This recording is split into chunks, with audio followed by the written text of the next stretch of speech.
Pero puedo ser tan productiva como cualquiera. Puedo tener un trabajo, puedo tener una relación saludable con alguien.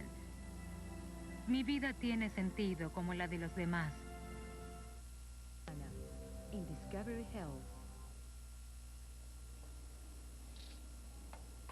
Los tratamientos para la esquizofrenia pueden salvar vidas, pero solo si un paciente decide cooperar.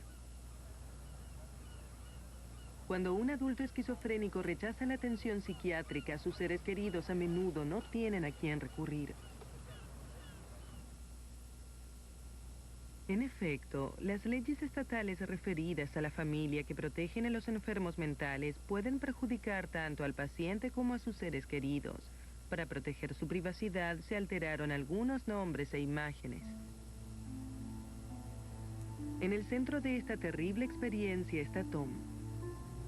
Alguna vez padre y marido, fue empujado a las calles por una esquizofrenia paranoica. Desde entonces, los contactos de Tom mediante algunos mensajes telefónicos están llenos de desconfianza y amenazas encubiertas. Los cambios drásticos tuvieron lugar cuando tenía alrededor de 20 años. Yo solo pensé que era muy introvertido, que se encerraba en sí mismo. Hace 10 años, Tom se casó con Lauren y comenzó a construir una familia. Se concentraba en sus estudios, se concentraba en sus objetivos en la vida. Él era muy expresivo y sensible y después de nuestra boda sentí que lo que más apreciaba en él era que era tan bueno, tan sencillo y resuelto. Pero con el tiempo comenzó a tener problemas y las cosas empeoraron. Incapaz de concentrarse en tareas simples, sumamente desconfiado de su familia y de sus compañeros de empleo, Tom dejó su trabajo y su casa por las calles. La última vez que lo vi no lo reconocí. Íbamos a encontrarnos en un restaurante, pero no lo veía. Luego levantó su mano y parecía un indigente. Creo que se alejaba más y más porque sentía que yo no comprendía qué sucedía y que si no estaba con él, quizá estaba en su contra.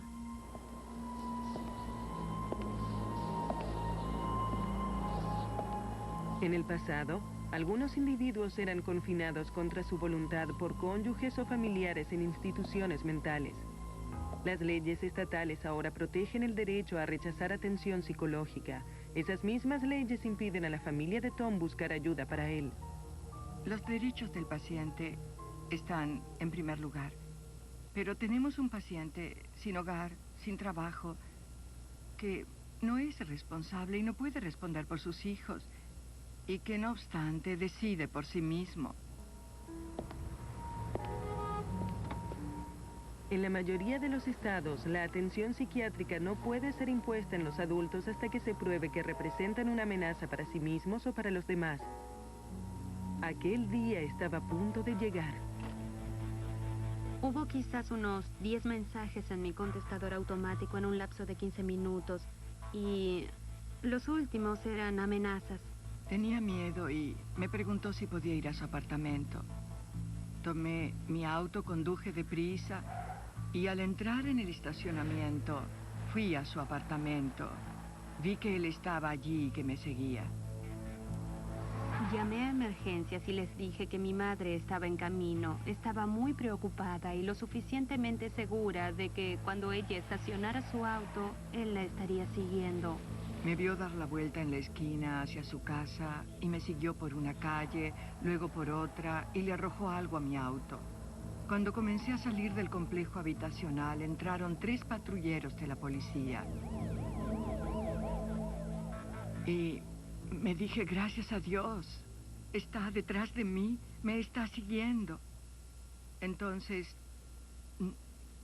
todo se calmó, bajé de mi auto. Tom bajó del suyo y los oficiales de policía conversaron con él. El policía dijo que nuestra situación no era segura y nos recomendó que nos fuésemos, pero que no se había violado ninguna ley. Había algo que estaba mal. Tuvimos que tomar a los 2 niños de 2 y 4 años y nosotras, 2 mujeres con 2 niños, registrarnos de noche en un hotel porque no estábamos seguras. No podían arrestarlo. En su desesperación, la familia luchó por una orden de restricción, un pequeño margen de seguridad que finalmente les fue concedido. Hoy estuve en la corte para confirmar la orden de restricción y después de conversar con el juez me dijo, no sé qué puedo hacer, cómo puedo ayudarlas. Y le dije, cambia el sistema judicial para ayudarlo a él y a su familia. La única posibilidad de que Tom se reúna con su familia es si busca voluntariamente tratamiento para su esquizofrenia. Hasta entonces, a su madre, a su hermano, a su esposa e hijos solo les queda sobrellevar la situación.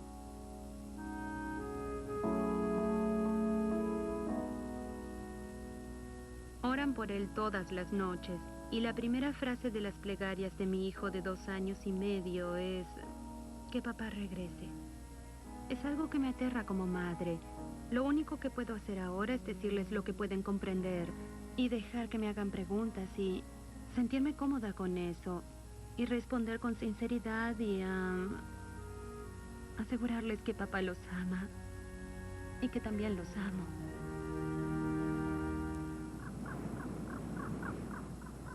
Para la mayoría de los pacientes, los medicamentos psiquiátricos son fundamentales en la lucha contra la esquizofrenia, pero mientras proseguía la lucha de Katy Penny, solo la perseverancia hizo que su vida no se viera arruinada por la psicosis.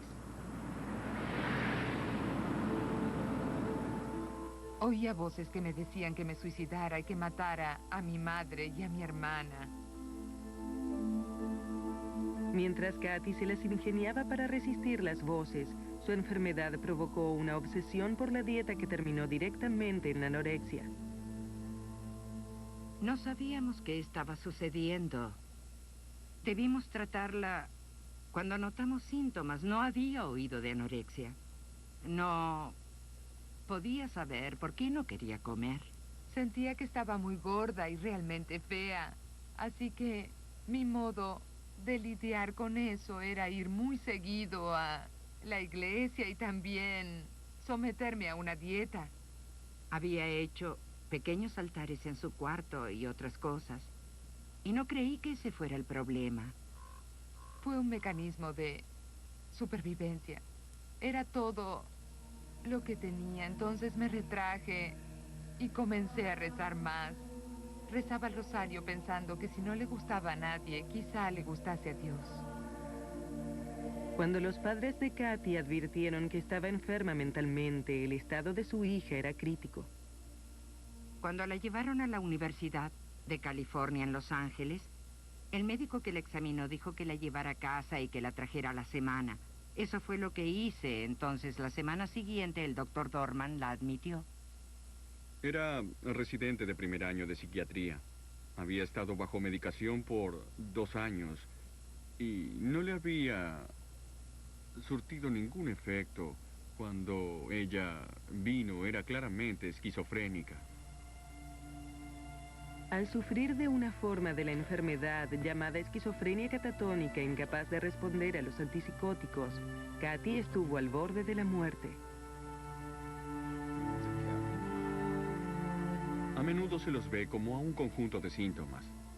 Pero yo creía, sin embargo, que por debajo de esa joven catatónica, callada, inmutable y que se babeaba, había una persona. Dijo, apuesto a que te sientes realmente cómoda y segura donde estás.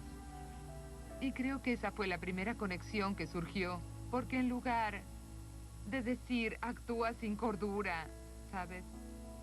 Préstame atención, estoy aquí para ayudarte. Él no me atacó de ese modo. Comenzó a decirme que su mundo era un mundo lleno de demonios y terrores.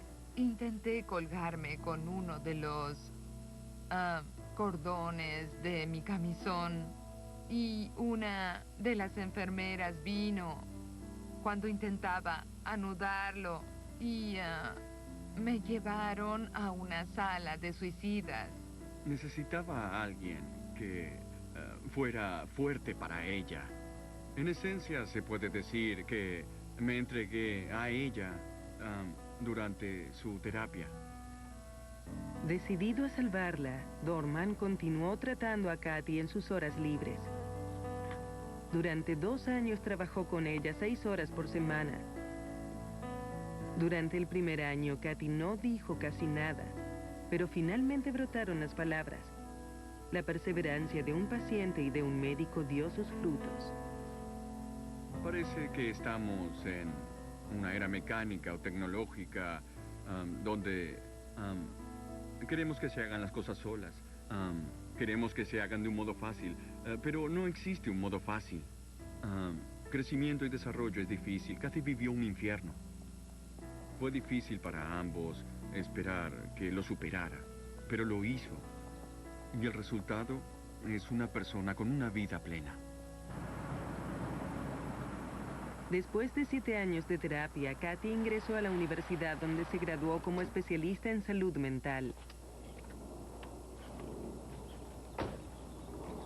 Actualmente tiene alrededor de 40 pacientes que dependen de ella para asegurarse que su medicación y atención sean adecuadas. Hola, Don. Hola, Kathy. ¿Cómo te sientes hoy? Recuperaciones como la suya son tan raras que no existen estadísticas. Nadie es más consciente de este milagro que Kathy misma. Kathy Penny ganó su batalla contra la esquizofrenia y hoy es la que se sienta tranquilamente y escucha. Y eso fue lo que ocurrió. Así es. El mayor regalo que recibí fue poder regresar al campo de la salud mental como especialista y poder llegar a la gente y hacerles saber que ellos no están solos. Estar allí y no tener más miedo de lo que deban decir, porque yo estuve allí. La esquizofrenia nos atemoriza y cuando apartamos nuestra mirada, olvidamos que hay un rostro debajo de los síntomas. Un ser humano atrapado, una parte del alma que permanece cautiva. Gracias a los adelantos en genética, los diagnósticos por imágenes del cerebro y la investigación, no es desatinado creer que reduciremos drásticamente el impacto de esta enfermedad. Hasta que llegue ese día, los que permanecen a su sombra tienen una petición. Piden la misma dignidad que se concede a los que sufren de trastornos físicos del corazón y del cuerpo. Nos piden que recordemos que la esquizofrenia puede atacar a cualquiera. Puede atacar a cualquier persona. Negro, amarillo, blanco, cualquier color, cualquier raza, cualquier religión, judío o católico. Puede sucederle a cualquiera.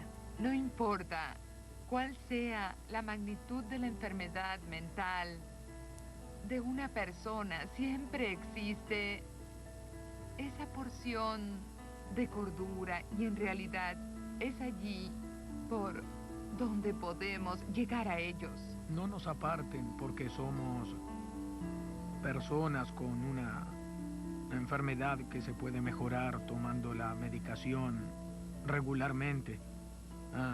Quizás socializándonos con otras personas que pueden tener el mismo tipo de problema o trabajando como voluntarios en la comunidad. Hay muchas cosas que nosotros podemos hacer aunque suframos de esquizofrenia.